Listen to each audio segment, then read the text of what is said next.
All right, welcome everybody. We're going to get started. It's a little bit hard for me to see with that big spotlight there. So, if you are wanting to, we're going to keep this fairly casual. And if you have any questions you want to, or a comment, please raise your hand. If we don't see your hand because it's in the spotlight here, just kind of shout out and don't worry about interrupting us. Welcome to this session. My name is Wong. I'm with the University of Alberta at the Alberta School of Business and Associate Dean Education there. We're going to go through a little bit of an introduction for our panel today, but as I said, we're going to keep this fairly casual. I'm a professor and I'd like to have my classes fairly fluid, so conversation throughout the whole room would be great, and it also makes the job for Salima and Tom a little bit easier so we don't have to take up all the airtime. But yeah, before I get into the topic, let's just kind of get a quick introduction for both our panelists and tell them a little bit more of who you are.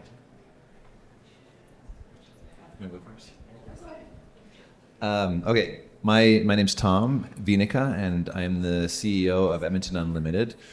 And Edmonton Unlimited is an organization that's focused on developing the innovation and tech industries and building community there with a focus on the entrepreneurs themselves. And so we are, there's really two ways to kind of build the business in that industry, and one is to attract it and the other one is to help build it locally, and our focus is definitely on that local entrepreneur. So and my background is entrepreneurship. Up until the pandemic, I'd been an entrepreneur in a number of different contexts, at a trucking company and some retail stores in town, sporting goods retail, and construction, and then most recently technology, virtual reality tech, and some ed tech.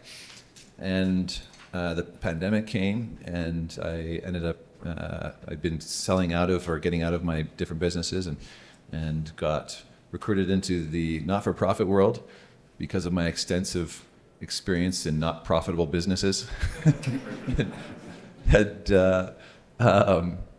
Anyways, and that's been a totally different lens. That's been really neat to go from business development, private business development, into economic development, and really enjoyed that. So my first role was in the Edmonton Screen Industries office, and I led that for 3 years, and then came to this role now. But yeah, that's where I came from.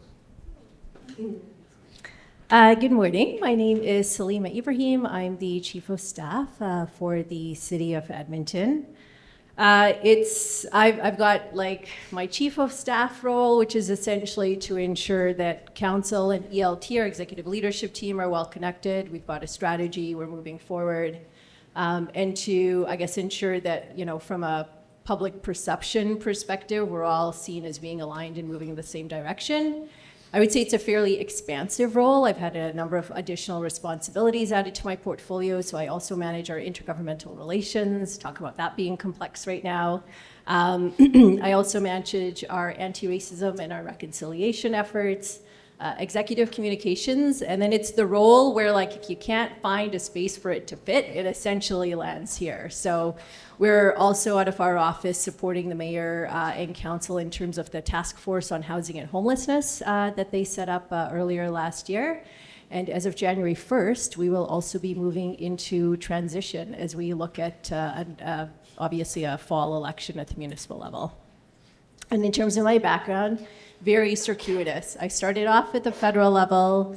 I moved to Europe. I was working for the United Nations for a bit. Then I actually moved to Deloitte, where I was in management consulting, split my time between Toronto and the Middle East. And then after 10 years away, moved back home to Edmonton. So it's been really nice being back. Great. Thank you, Tom and Salima. Just to get a gauge for those of you in the audience, we're going to talk about kind of multi-sector, multi-partner collaborations today. So just show of hands, how many people here are from, let's say, the private sector? Really? Okay, that's good to know. Public sector? Oh, okay. And maybe academia? Nonprofits? Sometimes overlapping with public sector a little bit. Okay, all right. That's really good to know. All right, well, let's dive in a little bit. So the first question I have for Tom and Salima is if you can share some types of collaborative work that you've engaged in, what type of stakeholders were involved. So we're going to look for some examples, and we're going to dive in a little bit deeper into some of the ones that have worked and then some of the ones that haven't worked. And just to clarify, when I think about multi-sector, multi-stakeholder collaborations, it's obviously just not working within your own kind of specific domain. You're collaborating. It could be within an organization, different stakeholders within an organization. At the U of A, there are so many types of stakeholders that in itself seems complex at times. But then certainly there's an extra layer of complexity when it's across different organizations as well. So there's a variety of them, and we're not going to pigeonhole to just one particular type, but the examples might cover a breadth of examples. So if you can share just some types of collaborative work that you've engaged in, what were the stakeholders that were involved in that? Salima, do you want to start? Sure. So I'll give three, pretty high level, and then happy to get into details. So one is around, we are trying to move forward an Indigenous housing business case with the federal government. Pretty exciting. We're working with our Treaty 6 partners on this, and the intent is really to move forward shovel-ready projects at the federal and the provincial level. So key stakeholders are internal, and part of my role is just making sure that systems kind of working together. So we've got everybody from our planning team at the table to our housing team, which are obviously our technical experts, to our intergovernmental team. So part one, I think when it comes to collaboration is getting back of the house, actually collaborating, because for a system that is the size of ours with about 10,000 people, we just really need to ensure that right hand is talking to left hand. So, and then obviously in terms of key stakeholders, we've got our Indigenous community leaders, but then also a lot of the organizations that actually build housing in Edmonton. So, and then with that one, there's a pretty significant intergovernmental context. And so in this case, Mayor Sohi, who has incredible relationships at the federal level, just having been a minister in that space, has been incredibly helpful to help us just kind of navigate the system as we're trying to pull all of this stuff together. Another one I would say that we actually have unlimited at the table for is something called our Team Edmonton Collaboration Table. So you're probably aware we've got the city, but then we have what we call like our cousin organizations, which is all of our economic development agencies, and then additional agencies like the Chamber, and we've actually invited EPCOR to the table as well. This table is really for us to get together primarily from a government relations perspective, but to really kind of have that North Star, and this will go back to kind of my success factors for collaboration. What is our 5-year plan on economic development? How are we all moving the needle, knowing that we are all part of one big system? How are we actually moving the needle? And so we probably meet every 4 to 6 weeks. And the trust factor at that table is incredibly high, which I think is what actually makes this collaboration work. We share a lot of intelligence. We share priorities, we share different meetings with governments that we're all having. And the intent of that Team Edmonton table is really to make sure that Edmonton as a city, regardless of whatever role we play in that, is successful economically. The last one I would say has been probably one of the more complex ones that I'm dealing with right now is our anti-racism strategy. So when this council got elected, their first motion on the floor was to create an anti-racism strategy. And then there were essentially 3 pillars that came out of that. We are moving them forward, but one of the things that I'm very deeply reflective on is we keep hearing from community that our system is not set up for authentic community engagement. And so one of the things that I guess have the opportunity to kind of both push and think about having a seat at the executive leadership table is how does our system need to change right now so that we are actually hearing from all voices? And when it comes to the anti-racism strategy, that's really reflecting upon racialized, marginalized, and Indigenous voices as well. Awesome. Yeah. So for Edmonton Unlimited in particular, we have the city is our shareholder, and so we have a relationship, an important relationship there of collaboration, and then. Then with the broader community, I guess kind of the interesting context that Edmonton Unlimited works in is that we're trying to build out the community or help it create a critical mass of resources and a critical mass of entrepreneurs in that space. And that isn't something I'll maybe speak specifically to entrepreneurship. We can't create entrepreneurs. We can't force them to do the thing that we want them to do. We need them just kind of in their nature to do their thing and lead themselves. And so we have this. That's a really important context, I think, for us to maintain and to keep in mind as we're doing these collaborations with that community, because we need to see them. We need to see that spark or that intrinsic motivation or something bubbling up and happening, and then help fuel that and let them do it, lead it, as opposed to trying to drive the whole industry. That's just not what our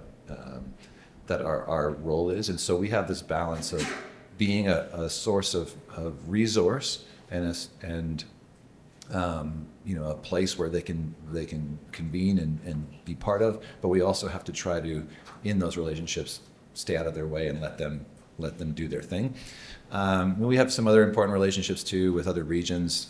Platform Calgary is a very similar organization to us in Calgary, and so that's been a really important collaboration because a lot of our funding also comes from the province and from the feds, and we, in order to get those, there's a lot that can be gained in approaching that in a collaborative way and doing those things, initiatives together. And so we work really closely with Calgary. I also, in my last role with the Edmonton Screen Industries office, we worked in the film industry, and that was we had a really important collaboration with Calgary there, and I'll maybe talk about that in details later. But that was kind of a regional marketing type of collaboration where we're selling together our regions and getting benefit together. And then, just in my private industry experience too, had lots of different collaborations or stakeholder management. The biggest of which was probably Airbus. It was a big customer of ours, and although it was one overall stakeholder, there was a ton of different stakeholders in that organization. We had to go all the way to the executive committee to finally get our products into that company, and so there was a ton of different layers along the way that we had to do to make sure that everyone's coming along. You can't just have your one person that loves what you do. You have to build that consensus all the way. And so, that's some of the kind of things that I've worked on. So, I'm going to go a little bit off my plan here, but you mentioned some ingredients for good collaborations already, and maybe we can dive into some of those examples a little bit further. But Salima, I heard from you kind of that authenticity, that trust. I think, Tom, you're describing a degree of respect for the people, in your case, those entrepreneurs, giving them the space to do their thing.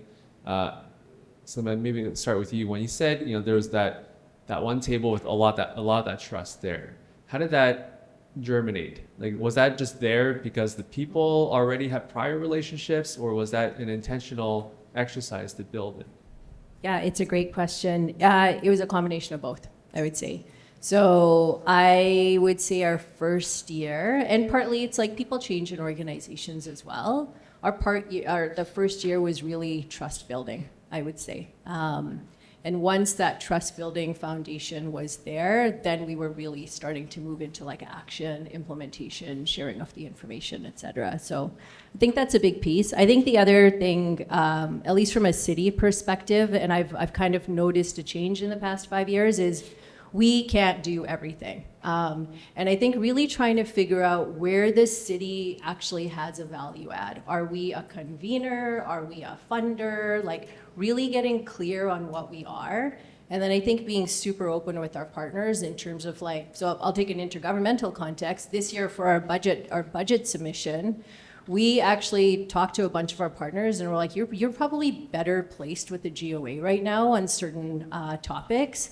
You guys actually make the pitch and we will support from the background. Whereas in the past, the city would have actually been the only group that essentially puts forward a big budget submission from a City of Edmonton perspective. So I think and that also I think, Leo, requires like a level of vulnerability, right? Like it's a little bit like, we're going to try something new, might go well, it might not, but come along with us on this journey and also let us know if we're making a mistake, and we're happy to kind of course correct. So that's an interesting observation. That level of vulnerability, I would assume, helps foster more trust by saying, you know what, I'm being vulnerable. You know, I'm going to say that more publicly. It's okay if if you tell us we're not in the right spot to do this. So getting back to that trust, when you said the first year was a lot of trust building, do you have specific examples? Do you remember instances in which you came away and thought, that was really good. I feel like my relationship is stronger now with certain people? Yeah, partly, I mean, the group is small enough. I think there's like 12 or 13 of us that you could actually do one-on-ones, like, hey, we've got this convening table, and let's also just go meet for coffee or go for a walk. So I do think those one-on-ones, the investment in that 1 hour goes like so much farther when you're trying to move forward some of these collaborations.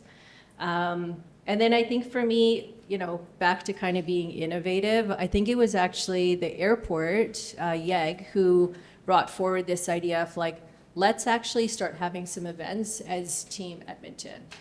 And we all had to kind of pitch in financially, and we brought our post-secondaries to the table. But that also worked. And we've kind of been building on the successes that we've had. Our first event versus our last event that we had have been quite different. But I think it's just, and it's really that acknowledgement that like ultimately we are all here to make Edmonton a better place. And I think because we have our North Star is exactly the same, whether you're an explorer or an airport or the city, I think that actually goes a long way to just ensuring that collaboration comes a little bit more easier, because we're not competing necessarily, if that makes sense. Tom, how does this all apply to you? Do you see it in the same way, like in an entrepreneurial ecosystem, or are there some differences?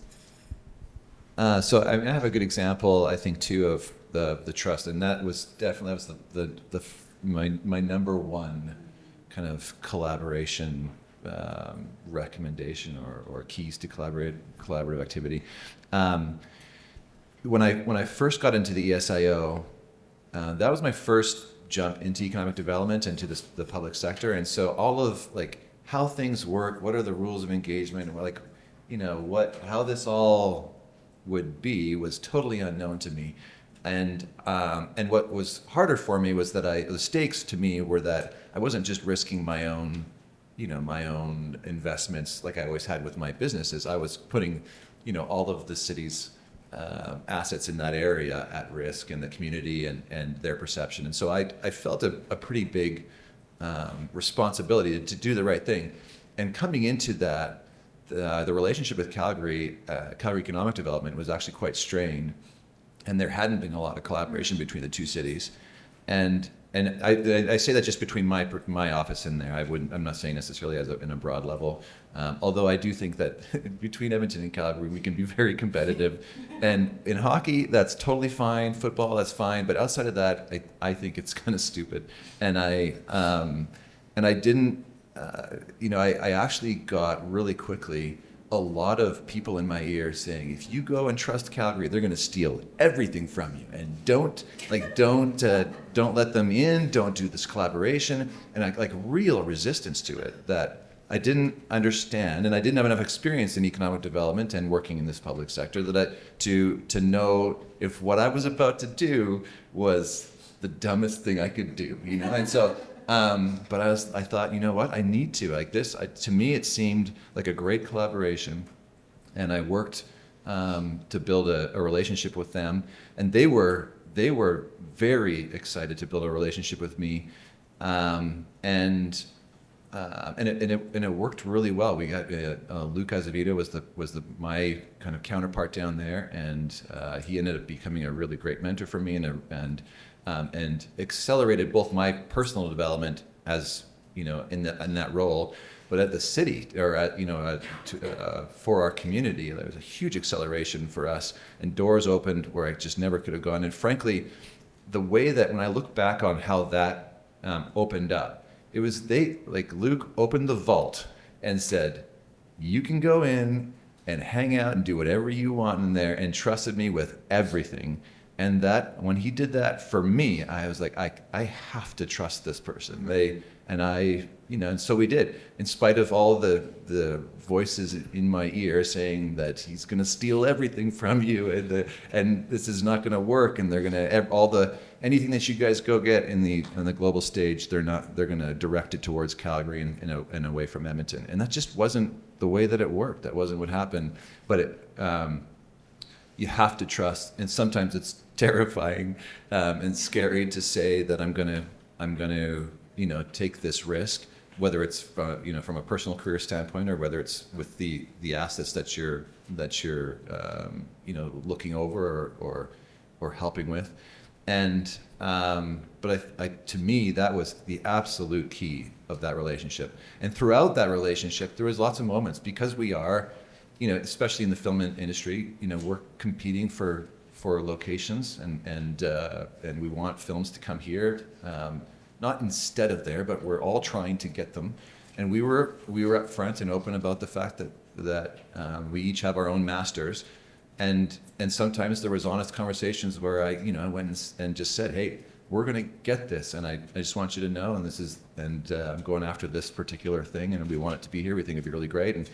And sometimes those were scary conversations because you don't want to hurt a relationship.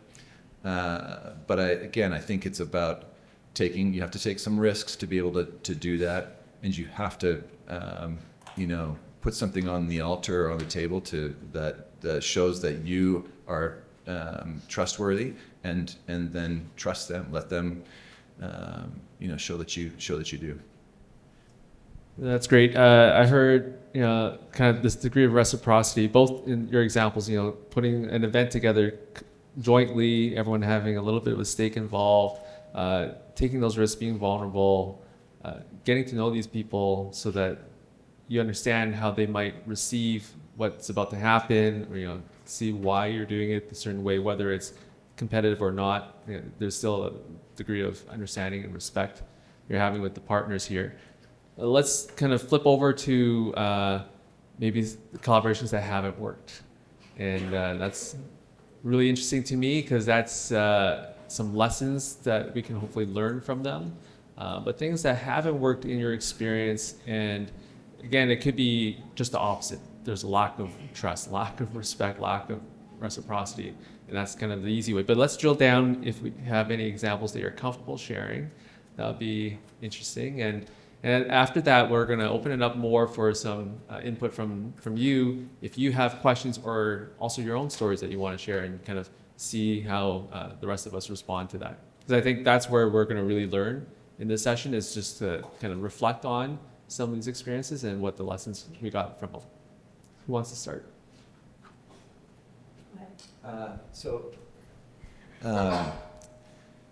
Collaborations that didn't work. So I think there's, I'll say this really quickly too. I think there's more than just trust that makes collaborations work.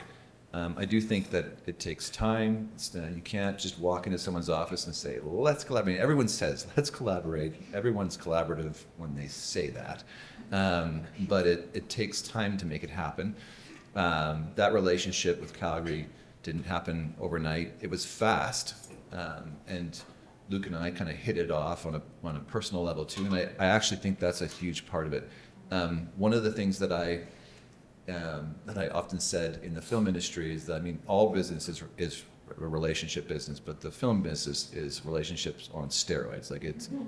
We all know this, we all heard it. We've heard people talk about how they made a movie and they said, is so-and-so available or whatever? And like that, it's about specific people that they know that they want to work with because they trust.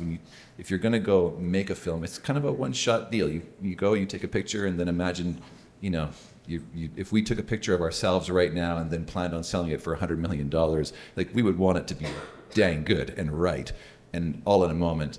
And that the stakes are just super high there. And so that kind of really drilled that into my head, that it's a relationship business. But coming out of that now and into where I am today, and even just reflecting on the past, the successful things that we see happen in the world are by people who found some magic together and built a relationship. And so it takes time, and it takes time, and it takes liking people and wanting to do something with them. And so I've had my collaborations that didn't work, I would say typically those are the failings. Like it's when I'm rushing it too fast, or I haven't found the relationship that can help support that. And the relationship, I don't just mean like make friends so that they'll do things for you. I mean make friends so that you can understand their underlying motivations and what they're trying to accomplish, and understand it in a meaningful way so that you can align to that. And so I had two collaborations that were really similar. One was with this really successful one that was with the U of A, and then another one was with another PSI. And it wasn't because it was anything was bad about the people or anything like that. The U of A one worked really well because we actually went in with both similar approaches, and then realized it wasn't with the U of A wasn't working yet. We weren't getting the traction that we wanted, and then we kind of reset and thought, okay, let's actually dig into what they need, what they want, and see. And even if we only get 60 or 70% of what we want out of this, that's 60 or 70% more than we had yesterday. And we started building it from that perspective, and built a really great collaboration that ended up giving us like hundreds of 200 or 300% more than I ever imagined we'd get. So it worked out much better. And the one that didn't work out, again, it was rushed. It went, we never found the people who were really intrinsically motivated to and aligned to the same vision, and as a result, it just kind of peters out and fades. And we would, we'd meet whatever cadence we'd meet, and nothing would ever get anywhere. And then finally, you just like, okay, let's stop meeting about this. It's wasting all of our time, and nothing happened. And so to me, the major difference between the two of those was that we actually, we stopped trying to do the thing we want and try to see what it is that they need or want, or where there's momentum actually going already, and then building off of that, and then the river kind of builds to a volume that now you can kind of direct that, or it has the momentum and the power to get to where you want it to go. No worries. Okay, I'm going to use one that I would say is extremely complex. One that I would say we are always trying to work on, and one that I know is a topic that is very close to not only our partners but to Edmontonians, and this is the issue of encampments.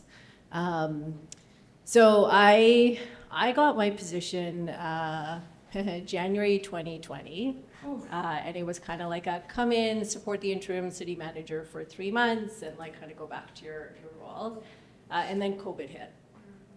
And at some point, if I could ever write a book, it would be about, the extreme speed. And our ELT was literally meeting 7 times a day. We would like have our first meeting at 6:30 in the morning, and we wouldn't shut down till 8 p.m. And we were just trying to coordinate an entire system that had never dealt with a pandemic, a global pandemic at that scale.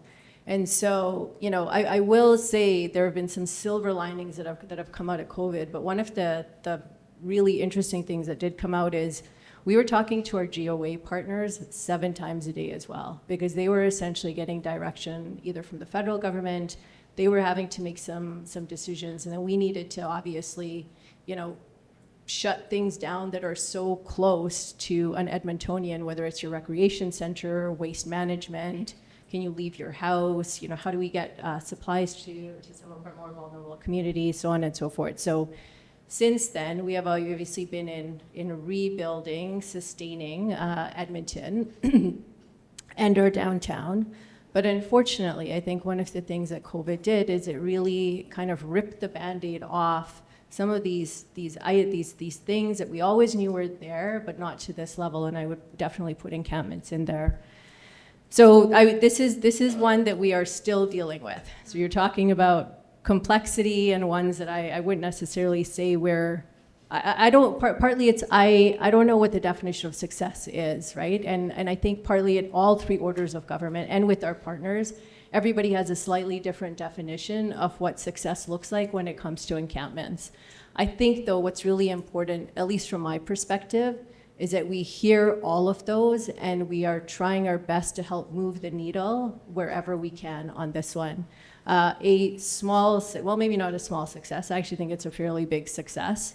And this, I will just say that this is like multi-sectoral, right? We've got our downtown partners, we have our social housing providers, we have like our Bissell and our Boyles, we have the city, we have the police, we have the province, we have like so on and so on, and everybody's funded slightly differently, right? So that the levers that the city has, I think the one thing we do have in our control when it comes to encampments is the power of convening. And I really, like, I don't think you can underestimate the power of convening, like having everybody around the table and then trying to figure out what role can we all play in trying to solve this. And you know, this one is near and dear to my heart because it is literally a life and death situation for people. It is not like a policy, it's not a program. This actually has real life impacts to individuals. And I think maybe a small success, and again, it goes back to relationships. I think it was about 2 days ago, Minister Fraser made an announcement that essentially the GOA is not coming to the table and we want to give our cities encampment money, and you know, so we're getting caught up in that intergovernmental context, and we were just watching. We had not engaged, we were just kind of watching all of this go forward. But then again, just through the relationships that we had, and really kind of credit Mayor Sohi here, through a couple of calls that he was able to kind of bring everybody together. Today, Minister Fraser and Minister Nixon announced that we are moving forward and we are going to get the encampment money. So that is pretty significant, and full credit goes definitely not to me, but to the mayor. And I think, again, though, we had to really, in that conversation, go back to like, we might all have different philosophical differences in terms of how encampment should be dealt with, but ultimately, winter's coming to Edmonton. We do not want people out on our streets, and so what does this look like if we all just come to the table? Thanks for sharing that. So it is hard to talk about some of these collaborations that are so complex, they struggle.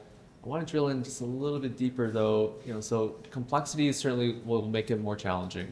It might take more time, and if it's slow in terms of what people expect, that might also strain the outcomes. You mentioned, you know, everyone has a different, you don't know what success means, or you don't know what everyone else's definition of success means. I think, you know, Tom, you mentioned if you can get 60% or 70% benefit, you know, that's enough. But in some cases, maybe if you don't even have a really clear understanding of success, and then you realize, oh, I'm only getting 10% what I really wanted here, then you're starting to question maybe, you know, are you in the right place, or maybe there's a different partner that, so, you know, I don't know, can you talk about any of that? Like, think about where that lack of definition of success really became a challenge, or is it things are just too complex and we overbuilt the problem? Like we were defining the problem in a way that's hard to address at a table. So it's not really a collaboration that can happen. It's going to be like a network of collaborations. I'm just kind of throwing out ideas here. Any response to either of those? Yeah, maybe I can start. I mean, I think one of my realizations since being at this city is that the process itself is not going to end. So just because we set up a collaboration table, we can't say check mark, collaboration's done, right? That is like a means to an end, but is not an end to itself. I also think when I think of some of our more complex things that we, you know, they're consistently coming to our executive leadership team, we internally have had to ensure that we are looking at an issue from a systems perspective. We don't have city operations just looking at it from their perspective. We don't have our urban planning and economy department just looking at it from their perspective, or community services, right? The idea of having an executive leadership table is you're supposed to look at the entire system. So I think check mark number one is we need to make sure the system is coordinated, Otherwise, it's really hard for our partners. And I know that, we don't always get it right, 100% agree. And I actually really appreciate when our partners email us and are like, this is what it feels like from the outside. Like, this is how you're not coordinated. So I think that that's partly it. And then I think partly, and I'll go back to encampments, sometimes you can't get the entire system and every single player at the table. Sometimes you actually have to set up smaller tables where you have to lean on personal relationships or have those one-on-one conversations. Partly because I think, sometimes at tables you're bringing your organizational hat on, and sometimes when you're just one-to-one, it's like Salima to person X. I think your defenses come down a little bit more. You can be a lot more vulnerable and just say, look, here's actually what's going on inside. Here's what we're trying to grapple with. And 9 times out of 10, when I've done that with a partner, they are so receptive to that. They're like, you totally didn't get that. Like, let me help you on this one thing, or you should go and talk to this person, or I have some social capital with organization X. And that's when I can start seeing some movement through these things that at face value just look like roadblocks all the way. Yeah, I like that. The idea of starting in. So many of our problems are so complex, and you have to start somewhere.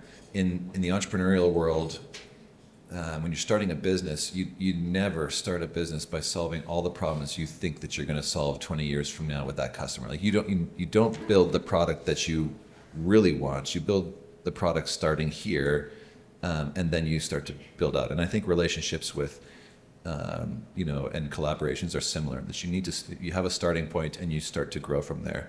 I do think I mean, this is the interesting balance that you have to try to strike.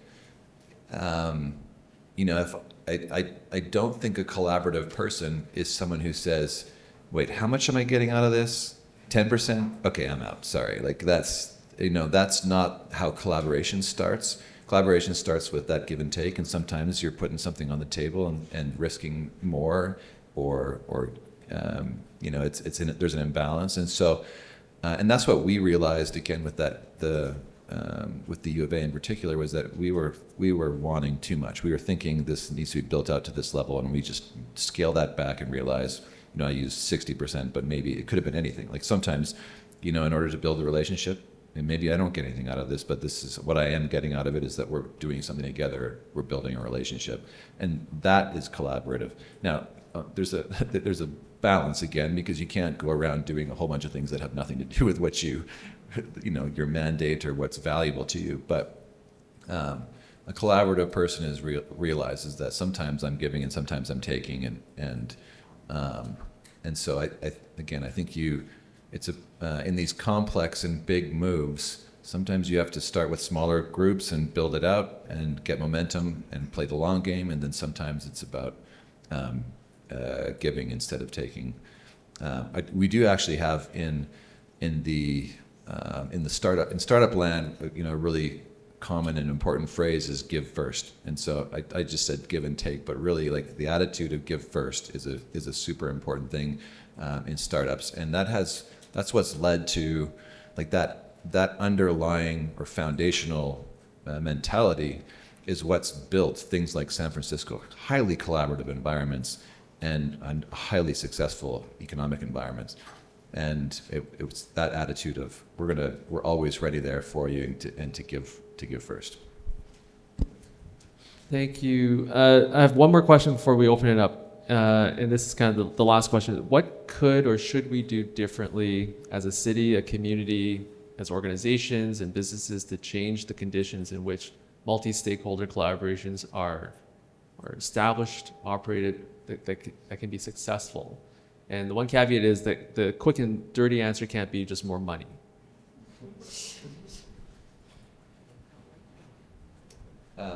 So I actually, money for sure is the thing I want to talk about, and it is that money doesn't solve anything in starting a relationship. In fact, I would say that money gets in the way of starting a collaboration. The thing, if we're going to get somewhere, with a collaboration or some initiative, it's because there's people that are intrinsically motivated to do that. And this is a little bit of the entrepreneur in me talking, because you can't start a business with money. You start a business motivated to change something, and then money will follow that. And I think it's the same with initiatives. If you have one or two or a group of people that are intrinsically motivated and really want to see change happen, that's how change is going to happen. And money will follow those people, because people will see that that's, and rally around that. But you have to, whatever we want, we have to start with that, and we have to speak up about it. We have to be visible. In some of the teams that this is more, within a team than broader stakeholder collaborations. But I've gone through lots of culture changes. I've bought businesses and then come in and there's an obvious culture change, leadership change there. And then in both of my economic development roles, there was a major culture change and shift.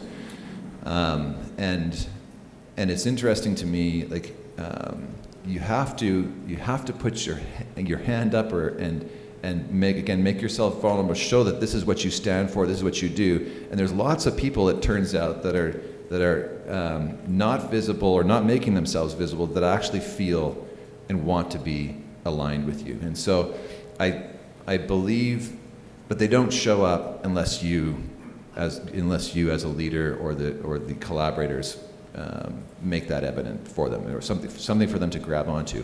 And so I think that, to me, those are the things that create collaborations, is putting your hand up and saying, this is what I am, this is what I stand for, and this is the thing that I really want to see happen. Or find those people that are out there and help them speak up about it too. And those people who are most motivated around that, again, money will follow that.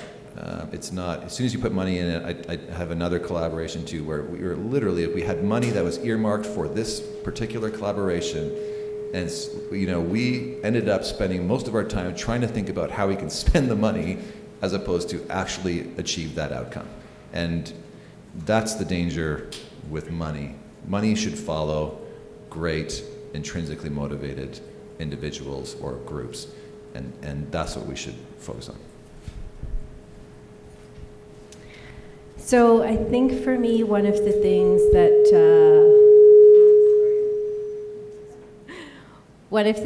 I've been thinking a lot about is, we have a city plan at the City of Edmonton that kind of talks about how we're going to grow as a city. The growth that we are facing right now is like on steroids. Like, we are growing so quickly as a city and as a province, which is lovely in many ways. But the city structure right now, like, we are building the plane and flying the plane all at the same time, and hoping all of the components kind of stick together so that we can have a successful flight. I think one of the things that's always been missing for me, and stay tuned because we are going to fix this, is what do we want to be in 10 years? And then actually having all of the key, what do we want to be as a city in 10 years? And then actually having all of the key players, and I'm talking post-secondary presidents, because post-secs do an amazing job at bringing people here, for example. Getting our ECDEV agencies at the table, getting our private sector at the table, getting our association at the table. Sometimes what's missing for me is our North Star sometimes changes every 2 years. And that, I think, is really hard when you're trying to build a city for 10 years, not to mention 50 years. So I think there's a bit of a larger strategic conversation that needs to be had. And in talking about money, in tough financial times like this, sometimes your best capital is actually relationships and conversations, and then you kind of figure out the money that we have in the system, how can we best use that to our advantage. And we're also having these conversations at the federal level, because the federal level, and I say this with love because I used to work there, but they make these decisions, for example, on immigration numbers at such a high level, But ultimately, people land in cities, right? People are landing in cities and they're landing in towns. And so a federal policy is sometimes not necessarily connecting with the day-to-day like reality of people. And I want Canada to grow, and I want people to feel welcome in Edmonton, and I want them to have the services that they need, and I want them to be able to get a job. But we need to be able to coordinate, I think, a lot better intergovernmentally right now, because there is definitely some policy decisions that are getting made that don't necessarily translate into, you know, somebody living a good life in Edmonton, hopefully their best life in Edmonton. You know, for me, at the Alberta School of Business, as a University of Alberta, you see more and more interest from young people to kind of find that purpose. You know, what their career might look like. It's not just how much money am I going to make. It's what am I going to add to society? Like, where's my role? There's also this tension that, you know, there's with technology, there's more of an appetite for online access to classes, and that lack of connection to the relationship building that we've been talking about is a concern on my part in terms of the conditions. Like, we're not trying to fight technology, but we have to be very intentional about how to use it so that the learning experience is still as high as it can be. So I just kind of want to end our conversation with, you know, appreciating you for spending the time today to show up and have those conversations with each other, because, you know, in a sense, a conference like this is a type of collaboration. There will be tons of conversations that will be had that will stem into something else that might become an initiative or some sort of collaboration down the road. So thank you, Salima. Thank you, Tom, for sharing your time today. And yeah, join me in thanking our panelists.